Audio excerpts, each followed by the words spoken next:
12 માસમાં 212 કરોડના ખર્ચે તૈયાર થશે નવો બ્રિજ, જે અંગે માહિતી આપતા પ્રવક્તા મંત્રી ઋષિકેશ પટેલ. મુખ્યમંત્રી ભૂપેન્દ્ર પટેલની અધ્યક્ષતામાં ગાંધીનગર ખાતે મળેલ કેબિનેટ બેઠકમાં માર્ગ અને મકાન વિભાગની કેટલીક મહત્વની કામગીરીની સમીક્ષા કરાઈ, જે અંગેની વિગતો આપતા પ્રવક્તા મંત્રી ઋષિકેશ પટેલે જણાવ્યું કે મુખ્યમંત્રીની સૂચનાને પગલે ગંભીરા બ્રિજના નવા વધારાના બ્રિજ માટે 212 કરોડનું ટેન્ડર બહાર પાડવામાં આવ્યું છે. સામાન્ય સંજોગોમાં આવા પુલના કામો માટે 18 માસની સમયમર્યાદા રાખવામાં આવતી હોય છે, પરંતુ ગંભીરા બ્રિજના કિસ્સામાં વિભાગ કક્ષાએ વિગતવાર રિવ્યૂ કરીને પ્રજાને વહેલી સુવિધા પ્રાપ્ત થાય તે માટે આગામી ચોમાસા પહેલા કામગીરી એટલે કે 12 માસમાં પૂર્ણ કરવાની સૂચના મુખ્યમંત્રી દ્વારા આપવામાં આવી છે, જેના માટે આગામી 3 માસમાં વર્ક ઓર્ડર આપી કામ શરૂ કરાશે. વધુમાં પ્રવક્તા મંત્રીએ જણાવ્યું કે વિભાગના આલેખના વર્તુળના ઇજનેરો, પુલોના નિષ્ણાંત, કન્સલ્ટન્ટ તેમજ વર્તુળ અને ક્ષેત્રીય કચેરીઓના અધિકારીઓ દ્વારા એક અઠવાડિયામાં 1800થી વધુ નાના મોટા પુલોની સ્થળ મુલાકાત લઈને ઇન્સ્પેક્શન કરાયું. જે પુલોમાં વધુ તપાસની જરૂર હોય એવા 133 પુલો સાવચેતીના ભાગરૂપે બંધ કરવામાં આવેલ છે. આ 133 પુલો પૈકી 20 પુલો તમામ વાહનો માટે, જ્યારે 113 પુલો ભારે વાહનો માટે બંધ કરવામાં આવેલ છે, જેના પર હળવા વાહનોનો વાહન વ્યવહાર સુગમ રીતે ચાલુ રખાયા છે. નમસ્કાર મિત્રો, આજે કેબિનેટની અંદર એક મહત્વનો નિર્ણય અને ઘણા સમયથી જેની માંગ હતી એ પણ લેવામાં આવ્યો છે. ચાલુ વર્ષે નવસારી, ગાંધીધામ, મોરબી, વાપી, આણંદ, મહેસાણા, સુરેન્દ્રનગર, દુધરેજ, વઢવાણ, નડિયાદ અને પોરબંદર એમ કુલ નગરપાલિકાઓને મહાનગરપાલિકાઓનો દરજ્જો આપ્યો હતો.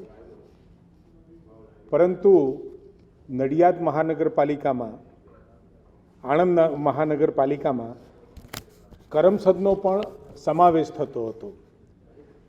ઘણા બધા આગેવાનોની, ભારતીય જનતા પાર્ટીના ચૂંટાયેલા પ્રતિનિધિઓની, સંગઠનના પ્રતિનિધિઓના, ઘણા સામાજિક આગેવાનોની પણ ખૂબ ઈચ્છા હતી કે કરમસદ એ પૈતૃક ગામ છે અને પૈતૃક ગામ આદરણીય સરદાર વલ્લભભાઈ પટેલનું હોવાથી એની આઈડેન્ટિટી જળવાઈ રહે એ પ્રમાણે આણંદ મહાનગરપાલિકાનું નામ થવું જોઈએ.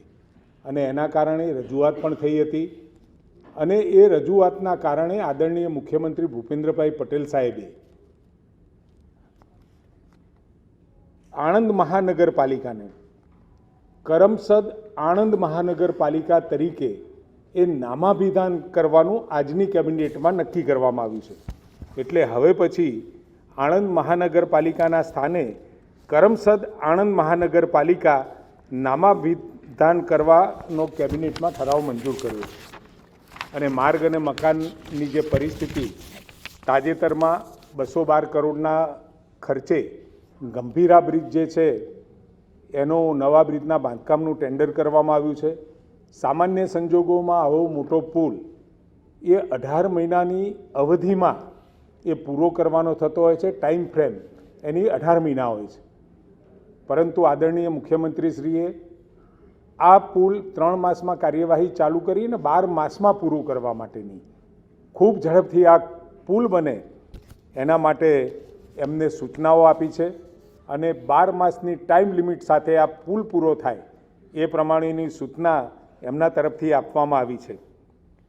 ડિઝાઇન સર્કલના જે ઇજનેરો, પુલોના નિષ્ણાત, કન્સલ્ટન્ટ અને વર્તુળ અને ક્ષેત્રીય કચેરીઓના અધિકારીઓ શ્રી દ્વારા 1800થી વધુ નાના મોટા પુલોની સ્થળ મુલાકાત લઈ ઇન્સ્પેક્શન કરી જે પુલોમાં વધુ તપાસની જરૂર હોય એવા 133 પુલો સાવચેતીના ભાગરૂપે બંધ કર્યા છે. ને 133 પુલો પૈકી 20 પુલો તમામ વાહનો માટે અને 113 પુલો ભારે વાહન માટે બંધ કરવામાં આવ્યા છે, જેના ઉપર હળવો ટ્રાફિક ચાલુ રહેશે.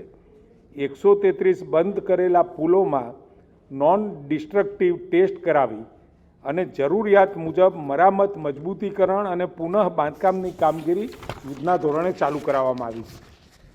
વિભાગ હસ્તકના રાજ્ય પંચાયત, રાષ્ટ્રીય ધોરીમાર્ગ અને પાટનગર યોજનાના એકંદરે 1.19 લાખ કિલોમીટરથી વધુ લંબાઈ ધરાવતા રસ્તાઓ પૈકી આ વખતના ભારે વરસાદથી 2.5% રસ્તા ક્ષતિગ્રસ્ત થયા હતા. એના ઉપર 56.27% પેચવર્કની કામગીરી અને 70%થી વધુ પોર્ટ હોલ્સ ભરવાની કામગીરી, એટલે જ્યાં ખાડા પડ્યા હોય એ ભરવાની કામગીરી પૂર્ણ કરી દેવામાં આવી છે. તેમજ બાકી રહેલા રસ્તાઓના મરામતની કામગીરી ત્વરાએ પૂર્ણ કરવા માટે રાત દિવસ કામગીરી ચાલુ રાખવામાં આવી છે. સીધા માર્ગદર્શન હેઠળ આદરણીય મુખ્યમંત્રીશ્રીના 4 દિવસમાં ગુજમાર્ક એપ્લિકેશન પર યુઝર્સની સંખ્યા જે પહેલાં 10,767થી વધી અને 35,118 થયેલ છે, આમ 24,351 નાગરિકો 226% વધારા દ્વારા રજિસ્ટ્રેશન કરવામાં આવ્યા છે. ને હજુ પણ આનો પ્રચાર પ્રસાર આપણે કરી રહ્યા છીએ, જેથી કરી રાજ્યમાં કોઈ પણ જગ્યાએ કંઈ નાની મોટી માર્ગની કે કોઈ બીજી મુશ્કેલીઓ હોય તો તાત્કાલિક રાજ્યનો નાગરિક આના ઉપર જાણ કરે, જેથી કરી તરત જ એ સૂચનાઓ જે સંબંધિત જે તે પંચાયતનો હોય તો પંચાયતમાં, સ્ટેટનો હોય તો સ્ટેટમાં અને NHIનો હોય તો NHIમાં એ સૂચનાઓ પહોંચાડી અને ઝડપથી નાગરિકોને સુવિધા પ્રાપ્ત કરવા માટેની આ એપ્લિકેશનનો વધુમાં વધુ ગુજરાતના નાગરિકો ઉપયોગ કરે. સાથે વરસાદની પરિસ્થિતિની સમીક્ષાઓ પણ કરવામાં આવી. મોસમનો જે કુલ વરસાદ થવો જોઈએ એ 51.09% વરસાદ આપણા ગુજરાતમાં થઈ ગયો છે. સૌથી વધારે વરસાદ કચ્છ રિજિયનમાં 85.46%, ત્યારબાદ દક્ષિણ ગુજરાતમાં 55.19%, સૌથી ઓછો વરસાદ 48.01% વરસાદ ઉત્તર ગુજરાતમાં નોંધાયો છે. રાજ્યમાં સરદાર સરોવર નર્મદા નિગમ લિમિટેડનો હાલનો પાણીનો સંગ્રહ 1,76,942 મિલિયન ક્યુબિક ફીટ છે, જે કુલ સંગ્રહ ક્ષમતાના 52.96% છે. રાજ્યના અન્ય 206 જળાશયમાં 3,31,347 મિલિયન ક્યુબિક ફીટની ક્ષમતા છે. તેની સામે 59.37% છે. રાજ્યમાં કુલ 200 ડેમો પૈકી 40 ડેમો હાઈ એલર્ટમાં, 24 ડેમો એલર્ટ મોડ ઉપર અને 20 ડેમો વોર્નિંગ મોડ ઉપર છે. ગુજરાતના 26 ડેમો 100% ભરાયેલા છે, 58% 70થી 100% વચ્ચે, 40 ડેમો 50થી 70% વચ્ચે, ઉપરાંત 42 ડેમો 25થી 50% વચ્ચે અને 40 ડેમો 25%થી ઓછું પાણી એમાં ભરાયેલું. આમ રાજ્યમાં પાણીની પીવાની સમીક્ષાઓ પણ કરવામાં આવી. એમાં હાલ જે પ્રમાણે ડેમોની ક્ષમતા છે એ પ્રમાણે રાજ્યમાં ડેમો આધારિત જે આપણે પાણી પુરવઠાની યોજનાઓમાં ક્યાંય પીવાના પાણી માટેની મુશ્કેલીઓ નથી એવું ફલિત છે અને હજુ પણ ચોમાસાનો બાકીનો ભાગ બાકી છે. સાથે જે આપણે ગઈ વખતે વાઇબ્રન્ટમાં વન ડિસ્ટ્રિક્ટ વન પ્રોડક્ટ ODOPનો નિર્ણય કર્યો હતો, એમાં કેન્દ્ર સરકાર લેવલે જે બ્રોન્ઝ મેડલ આપણને પ્રાપ્ત થયો છે. સંતુલિત અને પ્રાદેશિક વિકાસને પ્રોત્સાહન આપવા માટે પ્રધાનમંત્રી મોદી સાહેબે આત્મનિર્ભર ભારતના વિઝનને સાકાર કરવાનો આનો પાછળનો ઉદ્દેશ હતો.